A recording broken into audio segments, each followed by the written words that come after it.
From the very first second you can feel it in the air. That uncomfortable silence. The kind that creeps into a room and refuses to leave. No one knows where to look, no one knows what to say. And everyone knows something is wrong but pretends it isn't. It's awkward in a way that goes beyond small talk or social discomfort. This is the kind of awkwardness that comes from years of unresolved resentment finally colliding in one shared space. You can hear it in their voices when they admit it felt strange, unnatural, forced. They didn't know how to talk. They didn't know how to act. They didn't know how to pretend anymore. And pretending, it turns out, is exactly what Robyn Brown claims she can't stand. What makes this moment so unsettling is not just the tension, but the contradiction. Robyn positions herself as someone who values honesty, someone who hates fake behavior, someone who refuses to play girl games or engage in surface-level niceties when things are clearly broken underneath. On the surface it sounds noble, refreshing even. But beneath that carefully delivered message lies something far darker, something that immediately raises eyebrows not just among viewers, but among the women sitting right there with her. Because when Robyn talks about fakeness, the room doesn't nod in agreement, stiffens. And the reactions that follow will quietly expose years of hypocrisy that can no longer be ignored. This isn't just another awkward family moment. This is the kind of scene that makes people watching at home lean forward, rewind, and ask themselves if they really just heard what they think they heard. Because Robyn Brown, of all people, is calling someone else fake. And that accusation doesn't land softly. It lands like a spark on gasoline. You can almost hear the collective thought forming in the minds of Janelle and Mary as the words leave Robyn's mouth. Is she serious right now? The irony is brutal. Robyn frames herself as the one who sees through artificial behavior, the one who refuses to smile and pretend when things aren't okay. She speaks as though she's the lone truth-teller in a room full of performers. But the camera doesn't lie, and neither do the expressions on the faces of the women listening. Janelle's reaction is subtle, but devastating. Mary's is quieter, but no less telling. Neither woman jumps in to argue. Neither interrupts. They don't need to. The discomfort says everything. What's happening here isn't spontaneous. It's the result of years of imbalance finally catching up to the family. Christine is gone. Janelle is emotionally checked out. Mary is clinging to something that barely exists. And Robyn is left trying to maintain the image of a plural family that has already collapsed. The illusion is fragile now, and this moment threatens to shatter it completely. As Robyn talks about authenticity, the past rushes in like a flood. This is the same woman who has built an entire identity around being misunderstood. The same woman who cries easily, who frames herself as fragile, who insists she just wants unity while consistently benefiting from favoritism.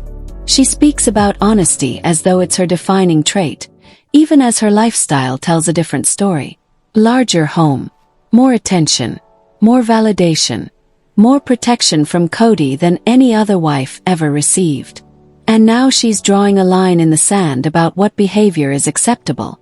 The tension becomes unbearable when the camera cuts away from Robyn and lands on Janelle. It's not anger you see. It's clarity. The kind of clarity that only comes after years of biting your tongue, making excuses, and telling yourself it's not worth the fight. Janelle has always been the peacemaker, the rational one, the wife who avoided emotional explosions. But in this moment, her face betrays her. She looks like someone who has finally reached the end of her patience. Later, when she describes the moment as cringe, it lands harder than any insult ever could, because for Janelle that word is loaded. It's restraint wrapped around truth. And then there's Mary. Her reaction changes everything. Mary has spent years trying to stay connected, trying to believe in the family, trying to maintain some version of sisterhood even when it was clearly one-sided. She defended the structure. She held on longer than anyone thought she would. So when Mary also calls the moment cringy, it sends a shockwave through the dynamic. This isn't just one wife having an issue with Robyn. This is alignment. Rare, unexpected, and impossible to ignore. What makes this moment so powerful is that no one raises their voice. No dramatic confrontation explodes on screen. Instead, the tension simmers. It lingers. It settles into the room like a truth no one can unhear.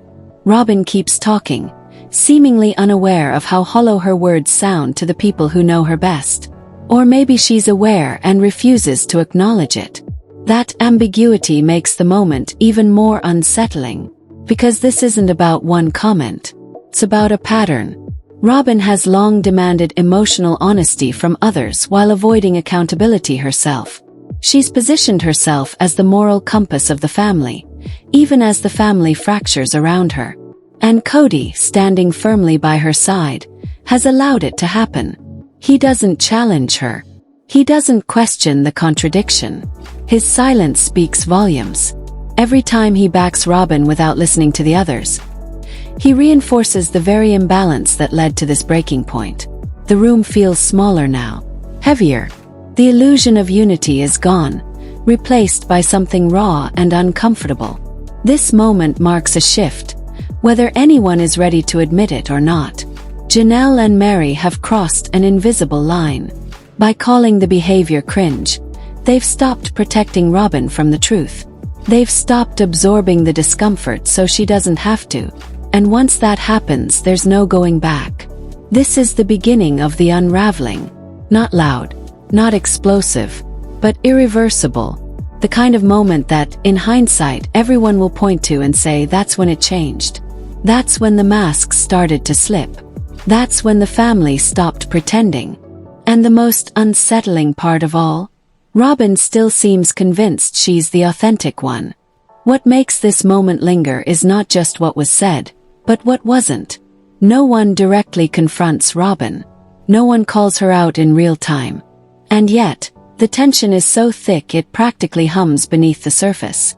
This is the kind of silence that screams. The kind that forms when people realize the truth at the exact same time but choose different ways to sit with it. Robyn continues speaking as if she's standing on moral high ground, unaware, or unwilling to acknowledge, that the ground beneath her is cracking. Because here's the uncomfortable reality that everyone in that room understands, even if no one says it out loud. Robyn's accusation of fake behavior doesn't exist in a vacuum. It carries the weight of years of carefully managed narratives, emotional manipulation, and selective vulnerability. For a long time, Robyn has been able to frame herself as the most sensitive wife, the most misunderstood, the one who just wants peace. That image worked when the family was still functioning enough to absorb the imbalance. But now, with Christine gone and Janelle emotionally detached, there's no buffer left. The cracks are visible. And this moment shines a spotlight directly on them. Janelle, more than anyone, understands the cost of staying quiet. She has spent years choosing logic over emotion, practicality over confrontation. She endured favoritism by convincing herself it was easier than fighting it. She tolerated unequal treatment because calling it out would only create chaos. But the longer that silence stretched on, the heavier it became. And in this moment something shifts. Not outwardly, not dramatically, but internally.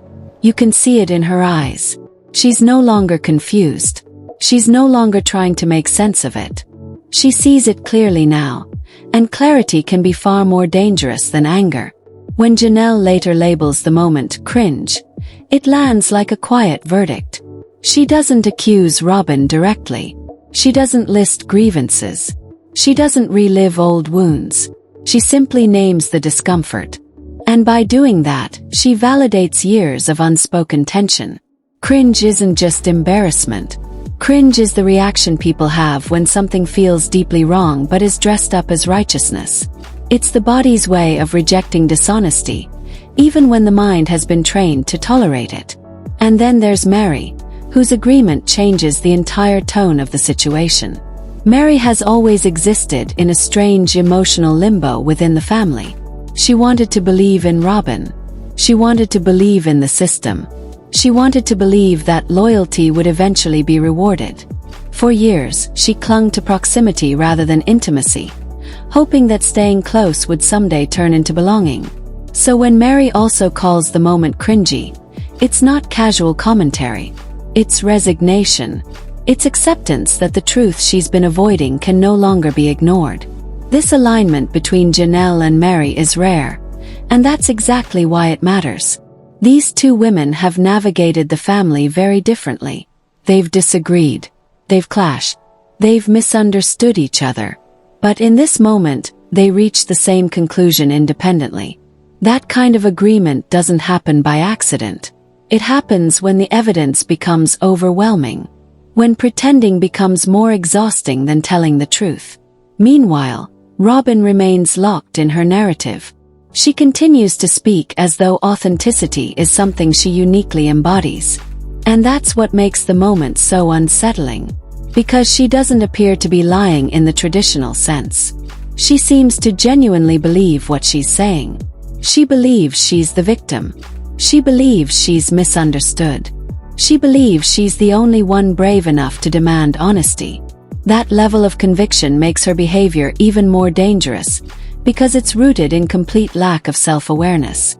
And standing quietly beside her is Cody, whose role in this dynamic cannot be overstated. His silence is not neutral. It's confirmation. Every time he fails to challenge Robyn, he reinforces her belief that she's right. Every time he dismisses the reactions of the other wives, he deepens the divide. Cody has spent years prioritizing Robyn's emotional experience over everyone else's reality. And now, that imbalance has reached a breaking point. This moment doesn't explode because it doesn't need to.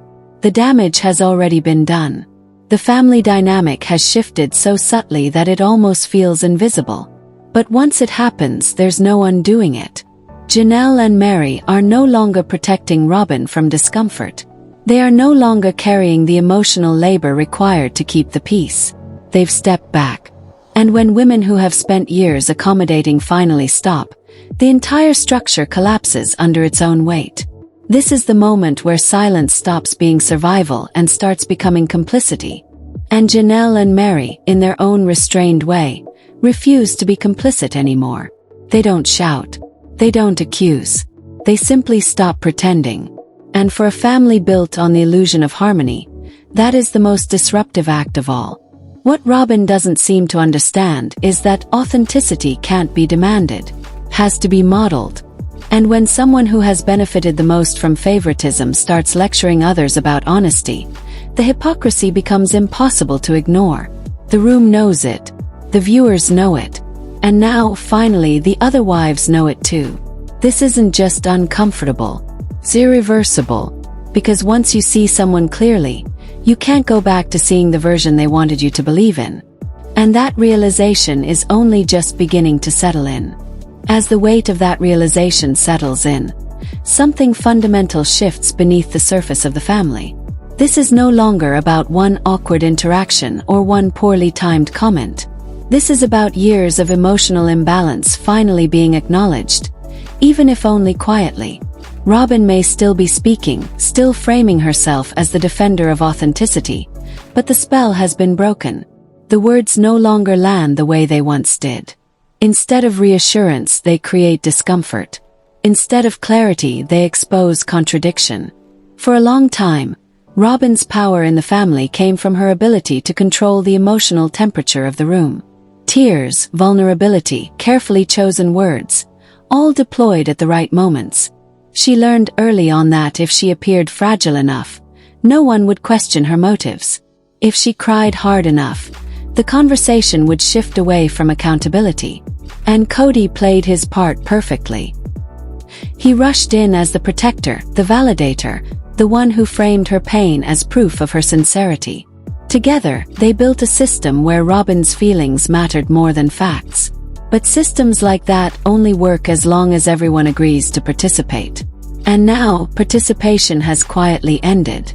Janelle's withdrawal is especially significant because it represents a complete rejection of emotional manipulation.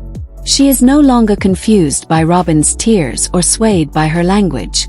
She sees the pattern clearly. Demand authenticity, receive loyalty, avoid accountability. Over and over again. Janelle has reached a point where she no longer needs to argue against it. She simply refuses to engage. And indifference, especially toward someone who thrives on emotional validation, is devastating. Mary's shift is more complicated, but no less important. For years, Mary believed that proximity to Robyn meant safety within the family. She aligned herself strategically, hoping that loyalty would translate into belonging. But loyalty without reciprocity eventually becomes self-betrayal. And in this moment, something in Mary breaks free. Her agreement with Janelle isn't loud or dramatic, but it's definitive. It's her way of saying she sees it now, that the cost of pretending has become too high. What Robyn doesn't realize is that this is the moment she loses control of the narrative. Not because someone exposes her directly, but because the people she once relied on to validate her no longer do. She can still speak. She can still cry. She can still position herself as the injured party. But it doesn't land the same way anymore. The audience has changed, and so has the room. Cody, meanwhile, remains trapped in the role he helped create. He continues to defend Robyn reflexively, unaware that his unwavering loyalty is now part of the problem rather than the solution. Every time he minimizes Janelle's reaction or dismisses Mary's discomfort, he drives the wedge deeper. He believes he's preserving peace, but what he's actually doing is confirming everything the other wives have quietly come to understand. Their perspectives will never carry the same weight as Robyn's.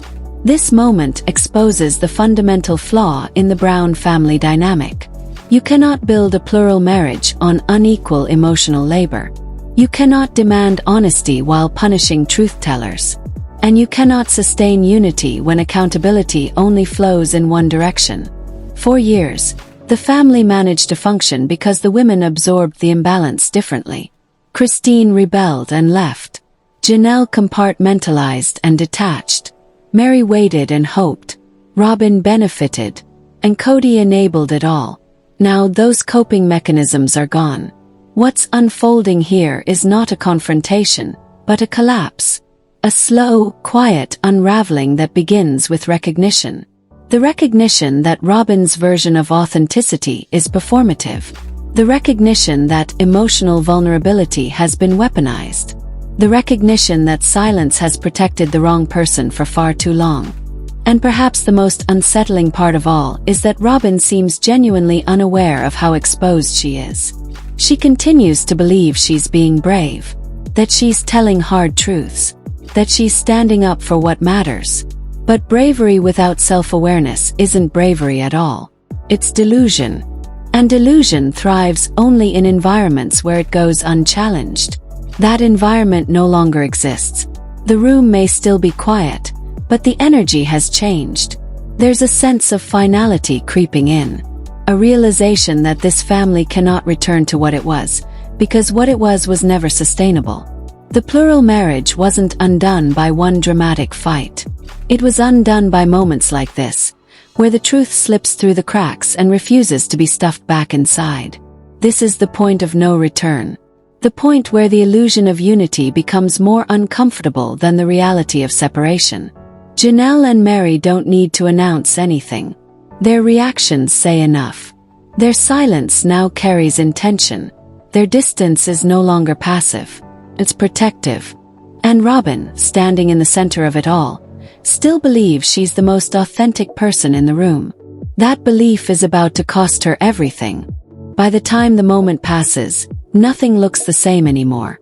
On the surface, the conversation ends the way so many Brown family conversations have ended over the years, without resolution, without accountability, and without acknowledgement of the damage done. But beneath that familiar pattern, something irreversible has happened. The emotional contract that once held this family together has quietly dissolved. What remains is not unity, but awareness. And awareness changes everything. Robyn continues to occupy the space she has always occupied, convinced that her words carry moral authority, convinced that her emotions justify her actions, convinced that if she speaks earnestly enough, everyone else will fall back into line. But this time no one does. Janelle doesn't lean in. Mary doesn't defend her. The silence she once relied on now feels different. It's no longer protective. It's distancing. And for someone who has thrived on emotional proximity and validation, that shift is devastating, even if she doesn't fully recognize it yet. This is the moment where Robyn's carefully constructed identity begins to unravel. Not because someone attacks it directly, but because no one reinforces it anymore. She has always needed to be seen as the peacemaker, the sensitive one, the wife who just wants harmony. But harmony cannot exist where accountability is absent. And authenticity cannot exist where performance is mistaken for truth. The family has reached the point where the contradictions are too loud to ignore. Cody, still clinging to the role of protector, fails to see that his loyalty has become isolation. By choosing Robyn every time, he has effectively chosen to lose everyone else. His refusal to acknowledge the imbalance doesn't preserve the family. It confirms its collapse. The wives are no longer asking him to change. They're no longer waiting for fairness. They've adjusted their expectations to reality. And that reality is final. Christine understood this before anyone else, which is why she left. She saw that love without equality becomes resentment, and she refused to live that way. Janelle sees it now too. Her emotional distance isn't confusion or avoidance, it's clarity. She has reclaimed her power by refusing to engage in a dynamic that diminishes her. And Mary, perhaps the most tragic figure in this story, finally seems to recognize that loyalty to a broken system only prolongs the pain. Her agreement with Janelle isn't just about one moment being cringy.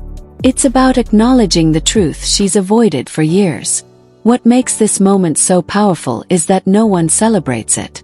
There's no victory here, just release. The release of responsibility for maintaining someone else's illusion. The release of emotional labor that was never reciprocated. The release of silence that once felt necessary for survival. Janelle and Mary don't need to attack Robyn to move on from her influence. They simply need to stop protecting her from reality. And that's exactly what they've done. Robyn, still convinced of her righteousness, may never fully understand what happened in that room. She may tell herself that she was misunderstood, that everyone turned against her, that she's the real victim yet again. And in her mind, that story will make sense. But stories only hold power when others agree to believe them. And that agreement is gone. This moment ripples far beyond the conversation itself. It marks the symbolic end of the plural marriage experiment. You cannot sustain a family structure built on favoritism, emotional manipulation, and unequal accountability. Eventually, the people bearing the cost will stop paying it. The Brown family has reached that inevitable conclusion. The structure didn't fail because plural marriage is impossible. It failed because honesty was demanded but never practiced at the top. And that's why this moment matters so much. It isn't loud. It isn't explosive. It doesn't end with someone storming out. It ends with something far more final. Detachment. Quiet kind. The kind that doesn't ask for permission and doesn't seek validation. The kind that happens when people finally accept that they deserve better than what they've been given. Robyn's accusation of fake behavior was meant to assert control. Instead, it exposed the truth. That authenticity cannot be claimed, it has to be lived. That self-awareness cannot be performed, it has to be earned. And that calling out others while refusing to look inward is the fastest way to lose credibility. Janelle and Mary didn't need to raise their voices to make their point. By calling the moment cringe, they said everything that needed to be said. They named the discomfort. They acknowledged the hypocrisy. And in doing so, they reclaimed their agency. That single word carried years of suppressed truth, and once spoken, it could not be taken back. This is why the tension feels so heavy, because it isn't going anywhere. It's the weight of reality settling in. The realization that the family as it once existed is gone. The understanding that pretending otherwise only prolongs the inevitable. And the quiet acceptance that sometimes, the most powerful change doesn't come from confrontation, but from clarity. The masks have fallen. The illusion has shattered. And the truth, long buried beneath tears and excuses, has finally surfaced. Robyn may still believe she's the most authentic person in the room. But the room no longer believes her. And that